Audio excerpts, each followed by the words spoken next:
In a certain code language, case is coded as 8426 and sleep is coded as 9275. What is the code for S in the given language? এই ধরনের coding decoding based question আমরা কিন্তু বিভিন্ন ধরনের competitive এক্সামে অনেক দেখতে পাই। তো এই কোশ্চেনটা কীভাবে সলভ করব?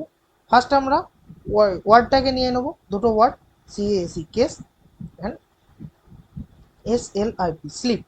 এদের জন্য যে গিভেন কোড আছে সেটাও আমরা নিয়ে নেব, 8426 আর 9275। এবার আমরা এই দুটো ওয়ার্ডের মধ্যে দেবো কোন অ্যালফাবেট কমন আছে। আমরা দেখতে পাচ্ছি কেস অ্যান্ড স্লিপ, এই দুটোর মধ্যে এস অ্যালফাবেটটা কমন আছে। ওকে, সিমিলারলি এদের যে গিভেন কোড আছে তার মধ্যে দেখে নেবো কোন নাম্বারটা কমন আছে বা কতগুলো নাম্বার কমন আছে। এখানে আমরা দেখতে পাচ্ছি ইজিলি যে দুটোর মধ্যে 2 কমন আছে। ওকে, তো আমরা এখান থেকে ইজিলি বুঝতে পারবো যে এস ইকুয়ালস টু এস এর জন্য যে কোড দেওয়া আছে সেটা হচ্ছে 2। সো আমরা এখান থেকে এই অপশন বি চুজ করে নেবো, এস ইকুয়ালস এস এর যে কোড সেটা হচ্ছে 2। ওকে, আশা করি বোঝা গেছে। এই কোশ্চেনটা সবাই সলভ করো, সলভ করে এর যে অ্যান্সার হবে সেটা সবাই কমেন্ট করে জানো।